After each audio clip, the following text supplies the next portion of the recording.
Foreign policy expert I've spoken with firmly believes there are still Americans left in Afghanistan that are being ignored by the Biden administration, abandoned. The number could be as high as 9,000, and it appears no one inside Joe Biden's government even cares.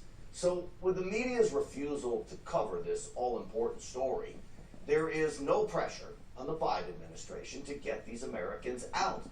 The Taliban is becoming even more brutal every day. The fear now, those Americans still in Afghanistan may have been captured and at best being held as prisoners, at worst being tortured or even executed. We can't know for sure because America has abandoned them. The media has failed them, and sadly, so have many Republicans. I expect Democrats to cover this tragedy up, but we as conservatives cannot give up on calling attention to Joe Biden's Afghan disaster. So I'm urging President Trump to continue to make it part of his rally speeches. Call out Joe Biden for purposefully abandoning Americans in his quest to pull the military out at all costs. Joe Biden needs to own the deadly result of his Afghan pullout and the crime of leaving those Americans behind. And this weekend, President Trump did call out Joe Biden for just that.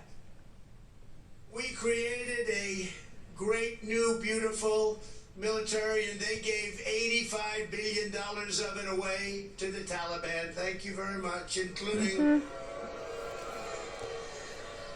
700,000 machine guns, rifles, and guns. The most embarrassing day in the history of our country, I feel. And they left hostages behind. They left the equipment, but they left hostages, many, many hostages behind. All of it is horrible. President Trump is right when he says the Afghan pullout is one of the most embarrassing days in U.S. history. That hastefully, poorly executed retreat is the cause of another very dangerous repercussion. President Trump made mention of it. Today, we now have a better idea where all that U.S. military equipment we left behind is going. Straight into the hands of terrorists and Pakistani militants. Thanks to the United States and Joe Biden, of course. The arms market now in Pakistan is thriving, thanks to Joe Biden. Now remember, we supplied the Afghan army over $28 billion worth of machine guns, of drones, communication equipment, rockets, night vision goggles, and so much more. And that is above and beyond the billions of dollars of weapons and equipment our own military left behind in its haste to exit Afghanistan. All of it now apparently fell straight into the hands of the Taliban. The terrorists are now selling much of this equipment off, and it's ending up in the hands of extremist groups across the region. Consider this. A U.S. M4 or M16 machine gun, the two of them are probably being sold about $3,000 a piece right now, we're being told, on the Afghan-Pakistani border. $3,000 a piece. If you or I wanted to legally buy an M4 machine gun, it could cost us upwards of $30,000 here in the United States to buy that firearm legally. It is clear.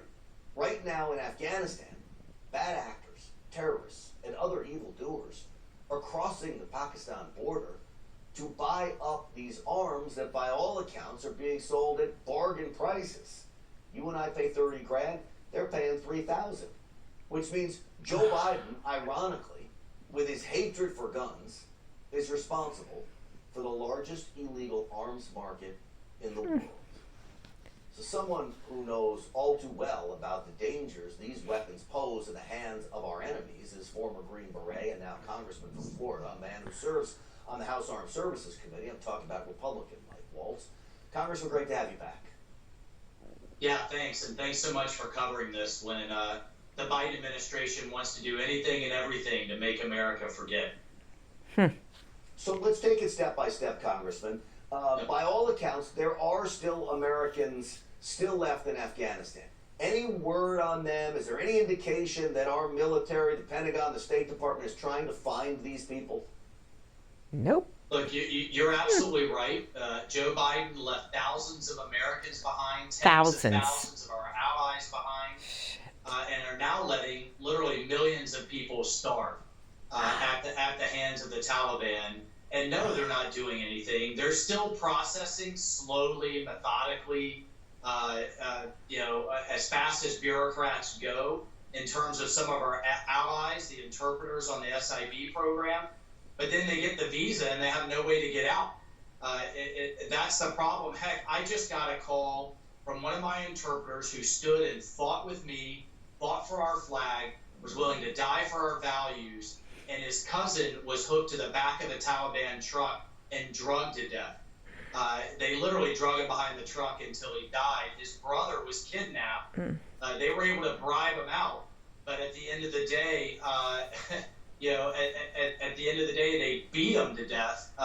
It's just with girls being barred from going to school, with billions at the hands of a Taliban super state now. The thing that has me so upset is that future American soldiers are going to have to likely go back to deal with this, because now ISIS has room to grow. They fully intend to hit us again. Al-Qaeda intends to hit us again. And when future American soldiers and special operators have to go back to deal with it, they're going to have to fight through our own equipment, through taxpayer-funded equipment that'll be shooting at and killing American soldiers. It's outrageous. And that is the tragedy of all this. If you even call it a tragedy, I mean, I think it's a crime that what has happened here, that we're going to have the prospect of American soldiers killed by our own equipment left behind, like Joe Biden did. Let me play a clip from you. This is the former Afghan women's minister talking about people, Americans, those connected to this country, left in Afghanistan. Take a listen. Much has been made about how chaotic the evacuation was. I think there was not a proper plan. That is why today still there are many, many people who need to be evacuated. They are stuck. They are back in Afghanistan, whose lives are real in danger. Because they helped the West and now they're on a list with the Taliban? Because they helped the West, but they helped the humanity. Yes. They wanted to live generally. But I mean, that's how they would be viewed by the Taliban, potentially. That's why you say they would be in danger. Exactly. Congressman, she backs up your story about your interpreter and his family being dragged to death. No, absolutely. And even women who dare to serve in their military, journalists who dare to stand for freedom of the press or freedom of speech are being hunted down by the Taliban right now as we speak. The only thing from this is that politically, here in the United States, America got a wake-up call to who the Biden administration is. It pierced this veil of two things, competency and compassion. And what Joe Biden did was heartless, and it certainly was incompetent. And meanwhile, the rest of the world watched as America abandoned its allies. And look, I was as sick of this war as everyone else. But we're not talking hundreds of thousands of boots on the ground. But that doesn't mean we just walk away and wish the problem away. Well, I, for one, in Congress, am not going to wait until we have another Pulse nightclub or San Bernardino or, God forbid, another 9/11. But Biden keeps selling this fiction that we can do this over-the-horizon counterterrorism. That's not how it works. We have to have intel and assets on the ground to keep a lid on these terrorists that still mean to do us harm. And Lord knows where all these weapons are going to. I promise you they will be spread throughout the Middle East as quick as you can snap your fingers. Congressman Mike Waltz, I appreciate you still raising the alarm on this issue. More Republicans need to speak up on this because it really is something we need to hang around Joe Biden's neck. Congressman, I will not let this go. Good. No, thank you. I won't let this go. Thank you for covering it. You got it. Always great to have you on. Thank you, sir. Okay. Today,